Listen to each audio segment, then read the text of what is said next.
Good morning. Today I am going to start the second part of the composition of matter. All matter is made up of tiny particles called atom. An atom is the smallest particle of an element which may or may not exist on its own. An atom is the basic unit of matter and it is came from the Latin word atomus, which means indivisible or which cannot be cut. Atom combines together to form a larger particles called molecules. A molecule is the smallest particle of a substance which can normally exist on its own. Atoms of either the same element or different elements join together and form a larger particles which we called it as a molecules. For example, two atoms of the oxygen combine together and form a molecule of O2.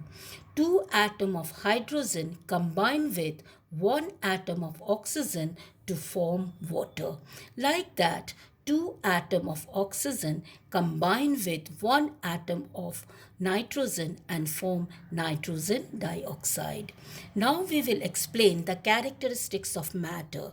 According to the particle theory of matter, we know that the particles of matter are always in a random motion, and these particles are held together by a strong force of attraction. We called it intermolecular force.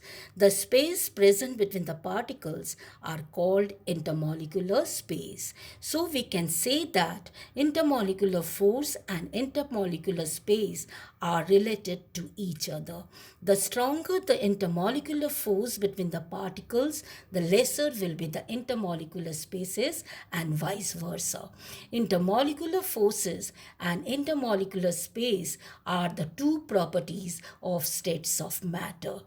And you know that the solids have strong intermolecular force and negligible intermolecular space. That is why they have a fixed shape and size and do not have spaces between the particles. Solid particles cannot move and hence solid cannot be compressed. They cannot diffused from higher to the lower level. Now the liquids. Liquids have a weaker intermolecular space forces and hence more intermolecular space as compared to solid. They do not have a fixed shape. Since particles can flow and move freely, so liquids are also known as fluids. Liquids can diffuse from higher level to the lower level. Now the gases. Gases have the weakest intermolecular force of attraction and maximum intermolecular space. That is why the molecules of gases can flow from one part to the another. Due to more intermolecular spaces, gases can easily compressed and even more than that of the liquid. Gases can diffuse from higher level to the lower level. Now the difference between solid and liquid and gases, all the differences are given in your book, so please learn by hearted. Now here one statement of true and false are given and you have to correct the statement also. Solid can be compressed. The statement is false, and what is the correct statement? Liquid and gas can be compressed. The lesser the molecular force is, the lesser is the intermolecular space. False, that is lesser the molecular intermolecular force is, the greater the intermolecular space. The gases can be compressed more than liquid. True. The solid can diffuse from higher level to the lower level. False. The gases or liquid.